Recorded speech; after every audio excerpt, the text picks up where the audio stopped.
வணக்கம் நண்பர்களே. Aim carrier institute Madurai சார்பாக உங்களை அன்புடன் அழைக்கிறேன். இன்றைக்கி ஒரு முக்கியமான செய்தி எங்கேருந்துன்னா, ஒரு புனிதமான இடத்துலேருந்து ஒரு முக்கியமான செய்தி உங்களுக்கு தரப்போகிறேன். இது என்ன புனிதமான இடம் அப்படின்னா, துவார்கா அல்லது தமிழில் சொல்லுவோம் துவாரகா அப்படின்னு சொல்லுவோம். கிருஷ்ணர் பிறந்த ஊரான துவாரகா இங்கே வந்திருக்கேன். இது குஜராத் மாநிலத்தில் இருக்குது. இது ரொம்ப ஒரு தள்ளி இருக்கும். அதாவது கடல் ஓரத்தில், இங்கே பாருங்களேன், கடல் இருக்கா, கடல், இந்த கடல் ஓரத்தில் இருக்கும் அந்த துவார்கா அந்த பிளேஸு. இங்கே கிருஷ்ணர் பிறந்த ஊர், அதனால் ஒரு புனிதமான இடம். என்ன செய்தி அப்படின்னா, டிகிரி முடிச்சுட்டு அல்லது டிகிரி படிச்சுட்டே இருக்காங்க இல்லையா, செகண்ட் இயர் தேர்ட் இயர், இவங்களுக்காகவும் இப்போ டிகிரி முடிச்சுட்டு நம்ம என்ன செய்ய போகிறோம் அப்படின்னு நிறைய பேர் ஒரு வழிகள் தெரியாமல், நான் ஐடி ஃபீல்டு போகிறேன், 2 வருஷம் 1 வருஷம் பண்ணிவிட்டு, ஐயோ காசு பத்தலை, 15,000 தரான், 20,000 தரான், எனக்கே பத்த மாட்டுது, வீட்டிலேருந்து அனுப்புங்க அப்படின்னு சொல்கிறது. அப்புறம் ஒரு ஸ்டேஜ் 27 28 வயசு ஆனவனே கல்யாணம் ஆகணும் அப்படின்ட்டு பண்ணும்போது, அப்போ கல்யாணம் ஆகும்போது என்ன நினைக்கிறாங்கனாக்க, பொண்ணு தரம் பண்ணுறாங்க அப்படிலாம் சொல்கிறாங்க. என்ன காரணம்னாக்க, கையில் வேலை இல்லை. இப்போ இத்தனை வருஷம் வேலை பார்த்தீங்களே அப்படின்னா, அது கணக்கில்லாமல் வேலை ஆக்குறது. காசுக்காக வேலை பார்த்தோமான்னு தெரியாது, இல்லை லைஃப் செட்டில் பண்ணுறதுக்காக வேலை பார்த்தோம்னு தெரியாது. பட்டு கல்யாணம் அப்படின்னு சொல்லும்போது மாப்பிள்ளை என்ன வேலை பார்க்குறாங்க தான் கேட்குறாங்க. அப்போது நிறையா பேர் வெக்ஸ் ஆகிறாங்க. அதுக்கு ஏன் நீங்கள் வெக்ஸ் ஆகணும் அப்படின்னா, நீங்கள் டிகிரி முடித்தவனையே ஒரு சென்ட்ரல் கவர்மெண்ட் ஜாப்ஸ், ஏன்னா எல்லா மக்களுமே என்னென்னு நினைக்கிறோம் அப்படின்னா, செட்டில் ஆகணும் அப்படி தான் நினைப்போம், வேகமாக செட்டில் ஆகணும்னு நினைப்போம். இப்போ பொண்ணு கொடுக்குறவங்களும் என்ன செய்கிறாங்கன்னா, கண்டிப்பாக மாப்பிள்ளை செட்டிலாக இருக்காங்களா, நல்ல கவர்மெண்ட் வேலையில் இருக்காங்களா அப்படி தான் பார்க்குறாங்க. இன்னொன்று, நம்ம லைஃப்புமே ஒரு நல்ல செட்டில் ஆகிரும். லைஃப் இந்த பிறந்த பிறவிக்குமே ஒரு வேலை வாங்கிட்டீங்க அப்படின்னா கண்டிப்பாக உங்கள் லைஃப் செட்டில் ஆகிரும். அப்போ அதுக்கு என்ன பண்ணணும் அப்படின்னு சொன்னால், நீங்கள் டிகிரி படிக்கும்போதே படிக்க ஆரம்பிக்கணும். வாய்ப்பு உள்ளவங்க, இல்லை சார் நான் டிகிரி முடிச்சுட்டேன், நான் என்ன செய்ய போகிறேன் அப்படின்னு எனக்கு தெரியலை அப்படின்னா, குறைஞ்சது 1 வருஷம் மினிமம் உயிரை கொடுத்து படிக்கணும். குறைஞ்சது 1 வருஷம். 1 வருஷம் உயிரை கொடுத்து படித்தா தான் நம்ம சக்ஸஸே பண்ண முடியும், வெற்றியே வாங்க முடியும். வெற்றி நிச்சயம் அப்படின்னாலே 1 வருஷம் கிறுக்கு பிடிச்ச மாதிரி படிக்கணுங்க. சும்மா கிடையாது, சும்மா ஜாலியாக 2 மணி நேரம் படிக்கிறேன், வீட்டில் செல்லை பார்க்குறேன், அப்புறம் ஷார்ட்ஸ் பார்க்குறேன், நான் போய் படம் பார்க்குறேன், போய் ஃப்ரெண்ட்ஸோட பேசி டாப் அடிக்கிறேன், இப்படிலாம் இருந்தீங்களாக்க வாங்குறது ரொம்ப ரொம்ப கஷ்டம். உயிரை கொடுத்து படிக்கணும், வேறு வழியே கிடையாது. இப்போது நான் இங்கே துவாரகாவில் இருக்குன்னு சொன்னால், நான் ரயில்வேயில் 23 வருஷமாக ஸ்டேஷன் மாஸ்டராக ஒர்க் பண்ணிவிட்டு லாஸ்ட் இயர் விஆர்எஸ் கொடுத்துட்டேன். இப்போ இந்த பிளேஸுக்கு வந்திருக்கேன். நான் ஒரு 3000 கிலோமீட்டர் தொலைவில் இருக்கேன். இப்போ மதுரையிலேருந்து அப்ராக்சிமேட்டாக 3000 கிலோமீட்டர் தொலைவு. இங்கே எவ்வளோ ரூபா கொடுத்து ரயில்வேலனாக்க, எந்த ரூபாயும் கொடுத்து வரல. காரணம் என்னன்னாக்க, நான் ரயில்வேயில் வேலை பார்த்ததுக்காகவும், நான் ரயில்வே வேலை பார்க்கும்போதுமே நான் ஃப்ரீயாக இந்தியா ஃபுல்லாக போயிட்டு வருவேன், ரிசர்வேஷன் ஏசியில். இப்போ விஆர்எஸ் கொடுத்துட்டேன், இருந்துமே எனக்கு எங்களோடய ஃபேமிலிக்குமே ஃப்ரீயாக 2 செட் ஆஃப் பாஸ், இந்தியா ஃபுல்லாக எங்கேயும் போயிட்டு வரலாம். செகண்ட் கிளாஸ் ஏசி எல்லாமே இருக்குது. அப்போது இந்த மாதிரிலாம் நம்ம லைஃப்பில் ஒரு என்ஜாய் பண்ணணும், லைஃப்பை நல்லா இருக்கணும்னு நினச்சமாக்க உயிரை கொடுத்து படித்தாங்கணும். நானாக படிக்கும்போது என்ன செய்யணும்னு தெரியாது எனக்கு. ஐயோ பயங்கரமாக இருக்கும். நிறைய எக்ஸாம் பாஸ் பண்ணுவேன், ஃபெயிலியர் ஆகிடும், இன்டர்வியூவில் போயிடும், உட்காந்து அழுகிறது, அப்படியே விடுறது கிடையாது. இது பரவாயில்ல, ஒரு நாளைக்கு அழுவோம், அடுத்த நாள் இல்லை செய்வோம், இதை விட சின்ன வேலை தானே, இதோட பெரிய வேலை வாங்குவோம் அப்படின்னு நினைக்கிறது.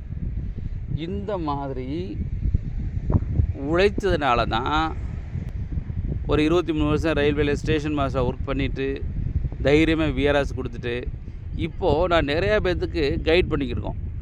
அதனால் பேரண்ட்ஸ் ஆகிய நீங்கள் உங்கள் பிள்ளைகளை நல்ல ஒரு இடத்துல விடணும்னு நினச்சிங்கனாக்க, நான் 1 year course central government exam மட்டும் நடத்திக்கிருக்கேன். ரயில்வே, எஸ்எஸ்சி, இன்சூரன்ஸு, பேங்கிங், இந்த மட்டும் 1 இயர் கோர்ஸ் கண்டிப்பாக படித்தே ஆகணும், வேறு வழியே கிடையாது. உயிரை கொடுத்து படிக்கணும். சும்மா ஜாலியாக காலேஜ் மாதிரி படிச்சிங்கன்னா பாஸ் பண்ணாலும் முடியவே முடியாது. நான் உங்களுக்கு நெகட்டிவாக சொல்லலை, விரும்பலை. பட் இருந்தாலும் உயிரை கொடுத்து படிக்கணும். நம்ம வந்து ஒரு கிறுக்கு பிடிச்ச மாதிரி கிரிக்கெட் மாதிரி தெரியும்னு வச்சுங்களேன். நம்மளை ஆராய்ச்சி நடந்தாலும் என்னென்ன கிரிக்கெட் பாருன்னு சொல்லிட்டு போகிறேன். நம்மளுக்கு என்ன இதே வாய் நம்ம என்ன சொல்லணும் அப்படின்னா, வெற்றி ஆகிட்டீங்க அப்படின்னா கண்டிப்பாக அந்த வாய் வேறு மாதிரி சொல்லும். ஏய் பயங்கரமாக படித்தான்ப்பா, அதனால தான் அவன் பாஸ் பண்ணான் அப்படின்னு சொல்லுவாங்க. அதனால் முக்கியமாக சொந்தக்காரங்களும் பக்கத்து வீட்டுக்காரங்களும் உங்களுக்கு நிறைய தடைகளாக இருப்பாங்க. டிகிரி முடித்தோன்னே உங்கள் பேரண்ட்ஸு கேட்பாங்க, அப்பா அம்மாட்ட, ஏய் என்னப்பா படித்து முடிச்சேன் வேலைக்கு போகலையா அப்படின்னு கேட்பாங்க. நீ அதெல்லாம் காது கொடுத்து வாங்காதீங்க. உங்கள் வாழ்க்கை உங்கள் கையில் தான். நீங்கள் படித்தாதான் உங்களுக்கு வாழ்க்கை. வேறு யாராலையும் உங்கள் வாழ்க்கையை நிர்ணயிக்கலாம் பண்ணவே முடியாது. நிர்ணயம் செய்யக்கூடிய ஒரே ஆள் யாருன்னா நீங்கள் மட்டும்தான். பேரண்ட்ஸ் என்ன செய்வாங்க, ஃபீஸ் கட்டி ஒரு இடத்துல ஜாயின் பண்ண வைக்கலாம். டீச்சர்ஸ் நாங்கள் என்ன செய்வோம், உங்களுக்கு ஒரே வழிகளை காட்டலாம். ஆனால் உழைக்கக்கூடியது நீங்கள் தான். அதனால் நீங்கள் யாராச்சும் சொல்கிறோன்னா அவங்க வேத வாக்காக எடுத்துக்கோங்க. இப்போ நானாக சொல்கிறேன் அப்படின்னா, இங்கே வேத வாக்காக எடுத்து படித்தாதான் நீங்கள் ஜெயிக்க முடியும். கொஞ்சம் ஒரு 3 மாதம் படித்து எல்லாம் ஓரளவு தெரிஞ்சவனே சரி நம்மளுக்கு எல்லாமே தெரியுமில்ல அப்படி நினச்சிடாங்க. வாழ்க்கையில் என்றைக்குமே முன்னேறது ரொம்ப ரொம்ப கஷ்டம்.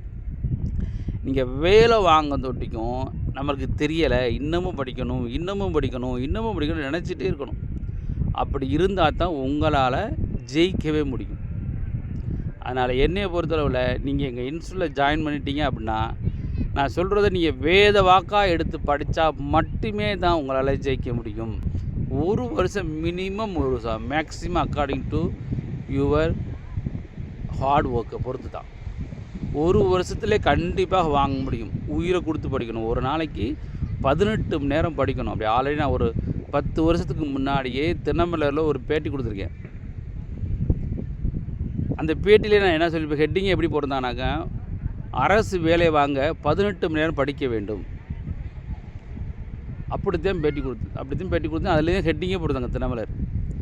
இப்போயும் அதான் சொல்கிறேன், 18 மணி நேரம் நீங்கள் படிக்க ரெடியாக இருந்தீங்க அப்படின்னா கண்டிப்பாக உங்களால் ஜெயிக்க முடியும். நீங்கள் நீங்கள் படிக்க ஆரம்பிச்சிட்டிங்க அப்படின்னா 24 மணி நேரமே உங்களுக்கு பத்தாது. அது எப்போ நீங்கள் அனுபவிப்பீங்க, அந்த அனுபவம் வரும்னு சொன்னால், நீங்கள் உயிரை கொடுத்து படிக்கிறீங்க அப்படின்னா உங்களுக்கு 24 மணி நேரம் உங்களுக்கு பத்தாது.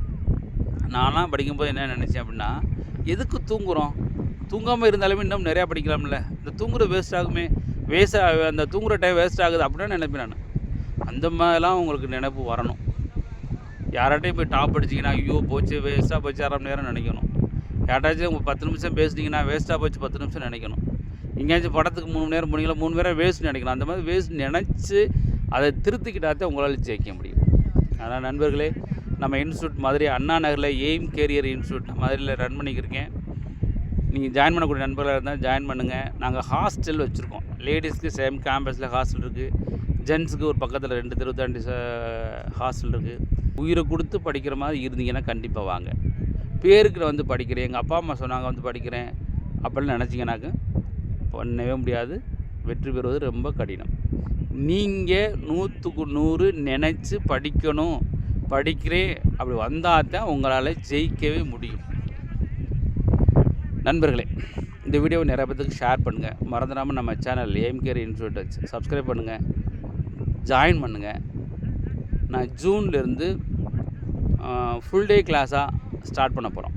ஒன்லி 1 இயர் கோர்ஸ் மட்டும், ஃபுல் டே கோர்ஸ். காலையில் 10 to 1, அப்புறம் 2 to 5. ஒன்லி 1 இயர் கோர்ஸ் மட்டும், டிகிரி முடிச்சிருக்கிறதுக்கு மட்டும். நீங்கள் டிகிரி படிச்சுக்கிறீங்க அப்படின்னா அவங்களுக்கு ஈவினிங் கிளாஸ் இருக்குது, அவங்க தனி செப்பரேட் கிளாஸ் இருக்குது. நீங்கள் ஈவினிங், அதாவது டிகிரி 2nd இயர் படிக்கிறேன் 3rd இயர் படிக்கிறேன் அப்படின்னா உங்களை வந்து நாங்கள் டிகிரி சேர்ந்தவங்கள சேர்ந்து படிக்க வைக்க முடியாது. உங்களுக்கு தனி செப்பரேட் பேஜ் இருக்குது. அதனால் 2nd இயர் 1st இயர் நீங்கள் ஜாயின் பண்ண வேண்டாம். ஏன்னா 18 வயசு முடித்தா தான் உங்களுக்கும் நல்லது, எங்களுக்கும் நல்லது. அதனால் 2nd இயர் ஸ்டார்ட் பண்ணவொடனே வாங்க, இல்லைன்னா 1st இயர் முடித்தவொடனே அந்த லீவில் கூட வாங்க, அவங்களுக்கு உண்டு.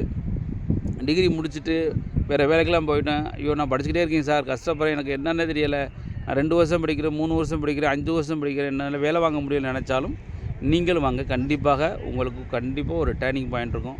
உங்களுக்கு வெற்றி கண்டிப்பாக காத்துக்கிட்டு இருக்குது. உயிர் கொடுத்து படிக்க ரெடியாக இருக்கேன் அப்படி நினச்சிங்கனாக்க எய்ம் கெரியர் இன்ஸ்டியூட் மதுரை அண்ணா நகரில் அங்கே வச்சுருக்கேன். ஜாயின் பண்ணுங்கள். கண்டிப்பாக எங்களுடைய உழைப்பு 100க்கு 100% இருக்கும். உங்களுடைய உழைப்பும் 100க்கு 100% தான். வெற்றியும் 100க்கு 100% உண்டு. 100% வெற்றி நிச்சயம். நன்றி நண்பர்களே. நன்றி, வணக்கம். வெற்றி பெற வாழ்த்துக்கிறோம். நன்றி. நான் இப்போ எங்கே இருக்குன்னா துவாரகா பீச் அதில் இருக்கேன். இதுதான் துவாரகா. இதுலேருந்து இது ஃபுல்லாக துவாரகா சிட்டி தான். பாருங்களேன், இது ஃபுல்லாக துவாரகா சிட்டி. இங்கே இருக்க இதே துவாரகாதீஸ்வரர் கோயில் தான். இது கிருஷ்ணருக்கு அர்ப்பணிக்கப்பட்ட இந்த கோயில். ரொம்ப பிரசித்தி பெற்ற கோயில், புனிதமான கோயில். இந்த துவாரகா சிட்டி 7 பழமையான மத நகரங்களில் ஒன்று தான் இந்த துவாரகா சிட்டி. ரொம்ப புனிதமான சிட்டி. கிருஷ்ணர் பிறந்த இடம் இந்த துவாரகா தான். அந்த இடத்துக்கும் வந்திருக்கேன். அது ஒரு புனிதமான இடம். இதெல்லாம் அது கடற்கரை, அந்த துவாரகா கடற்கரை. இது ஃபுல்லாக துவாரகா கடற்கரை. பாருங்கள், இது ஃபுல்லாக துவாரகா கடற்கரை தான். அங்கே தெரியுது பாருங்கள், அது லைட் ஹவுஸ். அது பாருங்களேன், அது லைட் ஹவுஸு. நிறையா பில்டிங்காக தெரியுதா, நிறையா பில்டிங் தெரியுது. இது கோயில், அந்த துவாரகாதீஸ்வர் கோயில் பார்த்தோம் இல்லையா, கிருஷ்ணருக்கு அர்ப்பணிக்கப்பட்ட கோயில். அதான் இந்த கோயில். இதுதான் அப்படி சுற்றி வர நல்ல ஒரு பெரிய சிட்டி தான் இது. உண்மைக்கு அருமையான பிளேஸு, ஒரு புனிதமான இடம். ரொம்ப மனசுக்கு நிம்மதியாக ஒரு 2 நாள் தங்கி நீங்கள் டூரிஸ்ட் பார்க்கலாம். 2 நாள் தங்கினா போதும், அதுக்கு மேலே போக தேவையில்லை. 2 நாள் பண்ணிங்க அப்படின்னா ஓரளவு எல்லா இடத்தையும் பார்த்துடலாம். கோயில் பக்கத்தில் சின்ன சின்ன பிளேசஸ்லாம் இருக்குது, அதெல்லாம் பார்த்துடலாம். இந்த பீச் பார்த்துடலாம். உண்மை இங்கே வரங்களேன், வெயில் இருக்குங்க வரங்களேன். நல்ல ஈவினிங்கில் ஒரு 5:30 போல் அருமையான வெயில். உண்மைக்கு சூப்பரான பிளேஸு. நல்ல தனியாக அமைதியாக வாழ்க்கை என்பது ஒரு அமைதியான சூழ்நிலை நிலவணும் இல்லையா, அதனால் அமைதியான பிளேஸ் வந்திருக்கோம். கடற்கரை சத்தத்தை பாருங்கள், அந்த அலைகளோட சத்தம். அந்த அலை அப்படியே வரும்போது தான் சத்தம் கேட்குதா, இதுதான் அலைகளோட சத்தம். அருமையான சத்தம். உண்மைக்கு சூப்பரான பிளேஸ். ஆனால் கொஞ்சம் தூரத்தில் இருக்குது. ஏன்னா ஒரு 2.5 நாள் பயணம் பண்ணி வந்துக்கிறேன். நான் இல்லைன்னா 2 நாள் வந்தாலும் 2 நாளில் ஒரு ட்ரெயின் இருக்குது. 49 மணி நேரம் இருக்குது. நான் 56 மணி நேரம் வந்த ட்ரெயின். உண்மைக்கு நல்ல பிளேஸ். அவ்வளோ தூரமும் வந்தாலுமே திருப்தியாக ஒரு இடம் பார்த்தோம் அப்படி ஒரு திருப்தி கிடைக்கணும் அப்படின்னா இந்த துவாரகா, தாராளமாக துவாரகா வரலாம். நல்ல பிளேஸ், அருமையான பிளேஸ். நண்பர்களே, கண்டிப்பாக நான் சொன்னது கண்டிப்பாக உங்களுக்கு பிடிச்சிருக்குன்னு நினைக்கிறேன். என்னுடைய கான்செப்ட் என்னன்னாக்க, இந்த பிறவியில் பிறந்துட்டோம், நம்மளுக்கு ஏதாச்சும் மக்களுக்கு செய்யணும் என்ற அடிப்படையில் தான் நான் கிளாஸ் எடுத்துக்கிட்டு இருக்கேன். அதனால் உங்கள் மகன்கள் இங்கே உங்கள் வாழ்க்கையில் செட்டில் பண்ண நினச்சிங்கனாக்க வாங்க, கண்டிப்பாக ஜெயிக்க முடியும். இதே அந்த கிருஷ்ணர், துவாரகாவுடைய கிருஷ்ணர் இவர் தான். நன்றி நண்பர்களே. நன்றி, வணக்கம். வெற்றி பெற வாழ்த்துகிறோம். நன்றி.